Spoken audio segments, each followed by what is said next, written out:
आचल करणार दुसरं लग्न। माहिती आहे का तुम्हाला? कोणाले नाही माहीत? पूर्ण व्हिडिओ बघा। नवीन असाल लाईक आणि चॅनलला सबस्क्राईब करा। महामानवाच्या विचारावर चालणारं चॅनल आहे आपलं। छत्रपती शिवाजी महाराजांच्या विचारावर चालणारं चॅनल आहे आपलं। तर तुम्हाला सगळी रियालिटी वैचारिक आणि माणूस म्हणून जगायचं असेल तर आपल्या चॅनलला लाईक आणि चॅनलला सबस्क्राईब करायला विसरायचं नाही आणि व्हिडिओ शेअर करत राहायचं।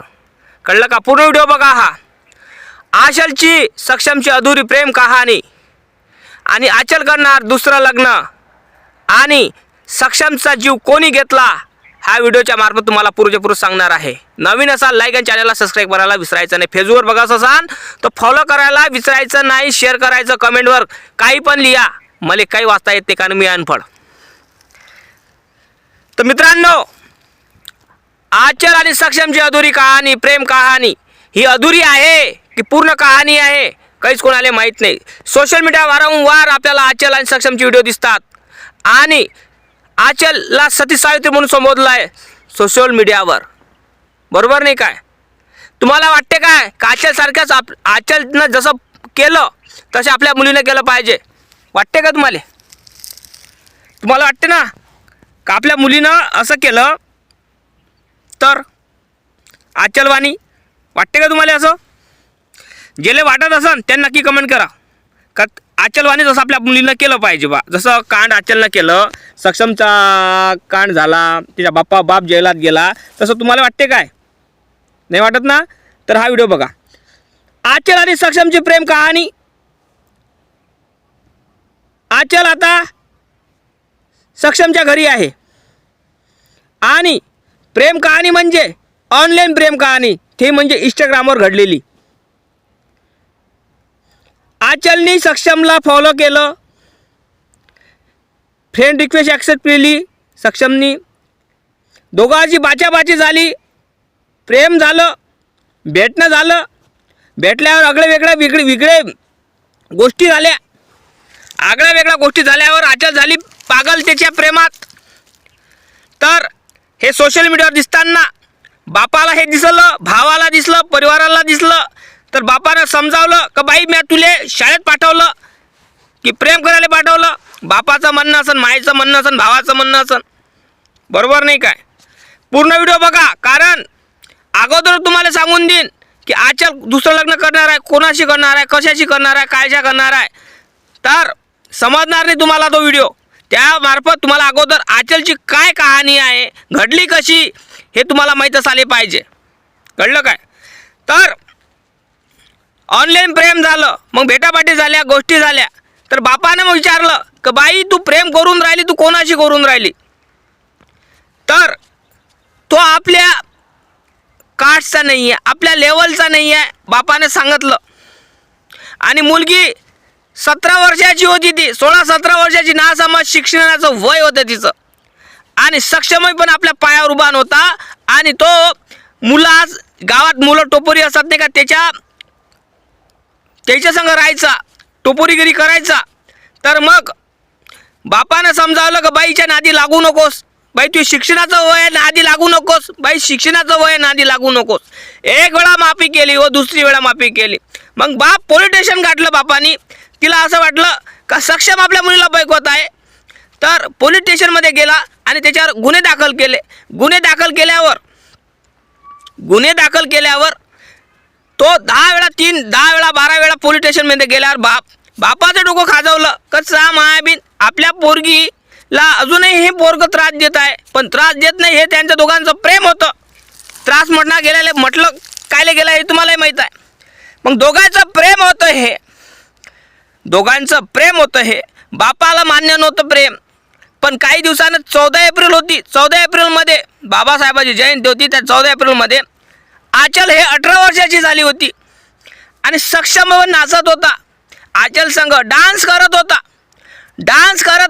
करत होता आणि सक्षमला तिच्या बापाला किंवा भावाला ते सक्षमने उचललं होतं खांद्यावर, तुम्ही बघितले असेल व्हिडिओ। तर मग त्याला काट्याचं म्हणजे झाड दिलं। पिक्चरसारखी स्टोरी झाली बरं, हे पिक्चरातली स्टोरी, गावातली स्टोरी, पिक्चरातली स्टोरी एकसारखीच झाली बरं। तर मग काट्याचं झाड दिलं. मग त्याचे आई वडील म्हणून राहिले काट्याचं झाड दिलं म्हणजे काटा काढणं. कळलं काय? काटा काढणं. मग बापानं काय केलं? मुलीच्या बापानं काय केलं? आचलच्या बापानं काय केलं की काही मारेकरी आणि आपला पोरगा आणि आपण त्याच्यावर गोळ्या झाडल्या. कोणावर? सक्षमवर. आणि कोणाच्यामुळं झाडल्या? त्या आचलच्यामुळं झाडल्या ना. बापानं कायदा हाती का घेतला? बापानं कायदा हाती कोणाच्यामुळं घेतला? मुलीच्यामुळं घेतला ना. मुलगी मला सांगा, कायदा हाती कोणामुळं घेतला? मुलीमुळं घेतला ना. कारण मुलगी त्या वाईट रस्त्याने चालली होती. मुलगी ऐकत नव्हती. मग काय करावं? दोनापैकी एखाद्याला तरी, तुम्हाला माहीत आहे, दोघांपैकी एखाद्याला तरी खतम केलं पाहिजे. तेव्हा तर मग माझं एकच म्हणणं होतं, गुन्हा तर सक्षमचा होता, आचलचाही होता. मग सक्षमलाच का खतम केलं? आचलला का नाही? कारण दादा, बापाचं प्रेम होतं पोरीवर. आणि बापाचं एकच होतं की साल मी कितीही गुन्हेगारी असो, मी कितीही गुन्हेगार असो, मी कितीही बदमाश असो, मी कितीही मोठा कातील असो, पण माझी मुलगी चांगल्या मुलालाच मिळाली पाहिजे, इज्जतदार घराण्यातच गेली पाहिजे, इज्जतदार परिवारातच गेली पाहिजे, असं बापाचं म्हणणं होतं. आणि मुलगी आपली काय बेरं काम करत होती? मुलगी ही बापाची इज्जत असते, समाजाची इज्जत असते, त्या परिवाराची इज्जत असते. त्या मुलीनं समजायला पाहिजे होतं आणि मुलीनं सांगायला पाहिजे होतं की बाबू सक्षम, तू जिवंत राह, कारण जिवंत राहून आपलं प्रेम जिवंत राहील. आणि मला हे माहीत होतं की आचलला हे माहीत होतं की सक्षम मरणार. डोक्यात काय आलं तुमच्या? आचलला माहीत होतं सक्षम मरणार, कारण तिला माहीत होतं की आपला बाप कोशा पद्धतीचा माणूस आहे, आपला बाप गुन्हेगारीतला शहंशाह आहे, आपला बाप आपलं घराणं कोणचं आहे, आपल्या घरी बंदूक आहे, सूर आहे, हे आणि ते आहे, तिला माहीत होतं ना. तर मग ह्या पोरीनं समजायला पाहिजे होतं की माझा बाप काय बेरं करून राहिला, डोळे मोठे मोठे करून राहिला माझ्यावर. सक्षम, तुझं काही खेर नाही, आपलं नातं हे बरोबर नाही आहे, मायबापाला पटून राहिलं नाही, त्याच्यापेक्षा आपण दोघं अलग झालेलं बरं. तू जिवंत राह, मी जिवंत राहतो, आणि माझा बाप ज्या मुलाशी लग्न करून देईल त्याच्याशी लग्न करून घेतो मी, आणि तू अलग लग्न कर. असं चांगलं झालं असतं दादा, तर सक्षम जिवंत राहिला असता ना जिवंत. मग ह्या पोट्टीच्यामुळं कांड झालं ना, तर सक्षमचा जीव तिच्या बापानं नाही घेतला, भावानं नाही घेतला, ह्या पोट्टीनं घेतला. कोण घेतला? ह्या पोट्टीनं जीव घेतला. जेव्हा सक्षमचं प्रेत घरी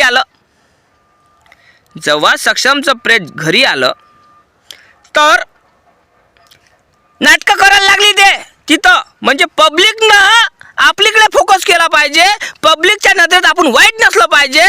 पब्लिकच्या नजरेत पब्लिकला कोणी, तुम्हाला माहीत आहे, कुठलीही पब्लिक म्हणते की एका हाताने टाळी कधी वाजत नसते, दोन हाताने वाजत असते. मग आचलचा गुन्हा होता, सक्षमचा गुन्हा होता. सक्षम मेला, सक्षमची हत्या झाली, तुझी का नाही झाली? पब्लिकच्या मनात डाऊट आहे, प्रश्नचिन्ह आहे का तुझ्या बापानं का मारलं नाही तुला? कारण तुझ्या बापाचं तुझ्या प्रेम होतं. तुझ्या बापाचे हात तुला माराच्या वेळेस थरथर कापत होते, त्या कारणामुळे तू वाचली. तुझ्या बापानं तुझ्यामुळं हत्या केली त्या मुलाची, नाहीतर तू त्याच्या संग कुठल्याही गोष्टीचं इन्व्हॉल्व नसली असती, कुठल्याही गोष्टी त्याच्या संग कुठल्याही गोष्टीचं नातं नसतं, तर तो सक्षम जिवंत राहिला असता. कळलं काय? आला ना डोक्यात? फरक पडला ना तुमच्या? आपण तिच्या बापाला गुन्हेगार साबित करून राहिलो, तिचा बाप गुन्हेगार नाही आहे दादा. बाबासाहेबांना काय म्हटलं आहे माहिती आहे का तुम्हाला? बाबासाहेबाचं एक आहे, तुमच्यावर कोणी अत्याचार करत असन, तो तर गुन्हेगार आहेच, पण तो सहन करणारा त्याच्यापेक्षा गुन्हेगार आहे. तू सहन का करून राहिला? बाबासाहेबानं जुलूम करण्यापेक्षा जुलूम सहनेवाला जो असता वो गुन्हेगार होता है. सहन कायले करायचं? कळलं काय? मग विचार करा तुम्ही, गुन्हेगार कोण आहे? ती आचल आहे. कारण आचलमुळं हे कांड झालं. 2 परिवाराचं वाटोळं झालं. 2 परिवार जितेजी मेले. 2 परिवार जितेजी मेले. हे वाईट झालं. असं कोण्या मुलीच्या घरात व्हावं नाही हे माझं परमेश्वराला चरणी प्रार्थना करतो.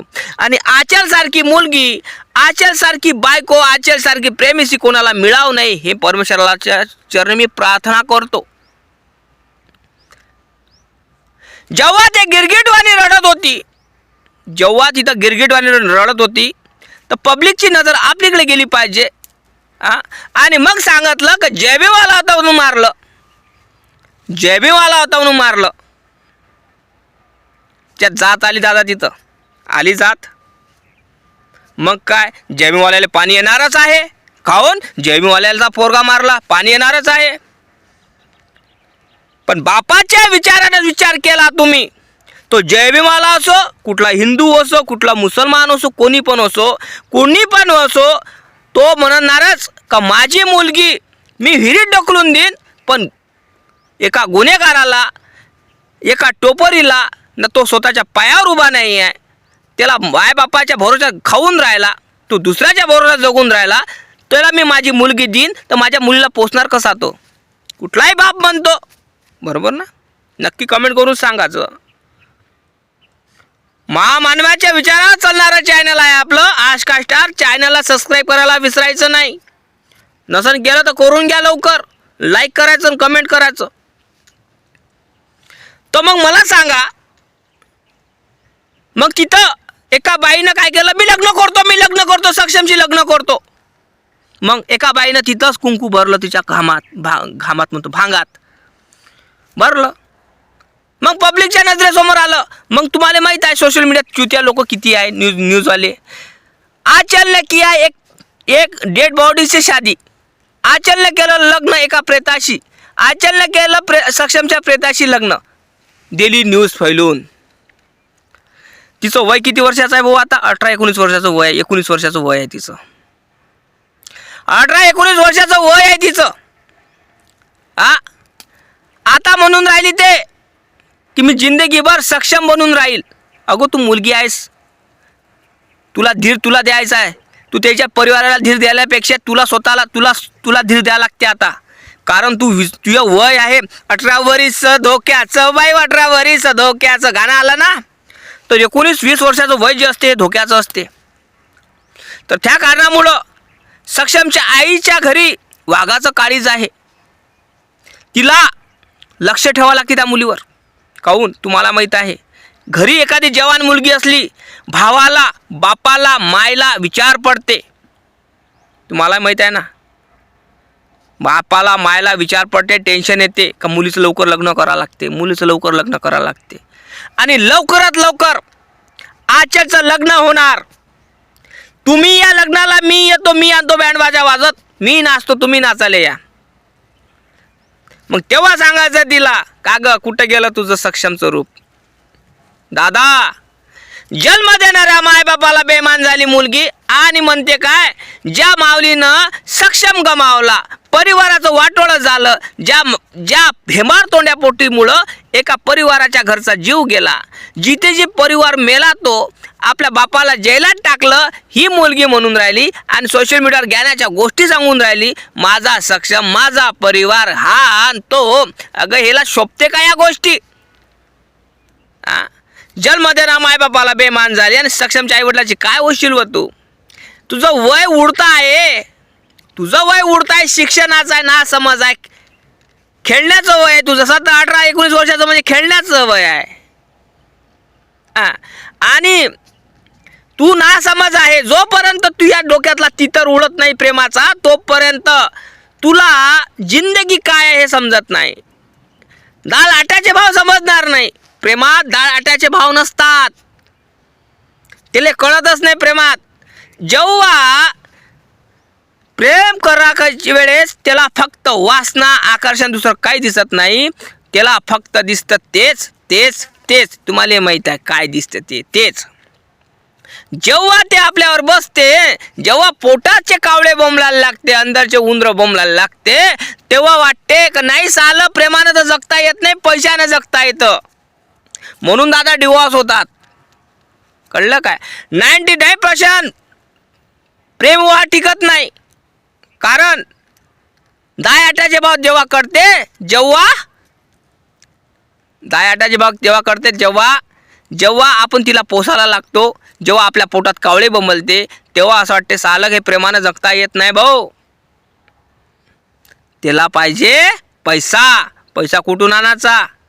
मग काय, पोट्टीले काही कमी पडलं का पोट्टी म्हणते चल मी चालली मायच्या घरी. मग काही नाही, दे डिवॉर्स घेऊन घे, नाही तर तशी चालली येते, देते सोडून. आणि बाप म्हणते ये घरी, लग्न करून देतो.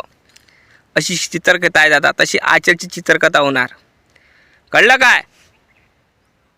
लाईक करा, चॅनलला सबस्क्राईब करा, फेसबुकपासून फॉलो करायला विसरायचं नाही. जय भीम, जय शिवराय, जय भीमराय, जय सावित्री ज्योतिबा, जय अहिल्या, जय बिरसा मुंडा.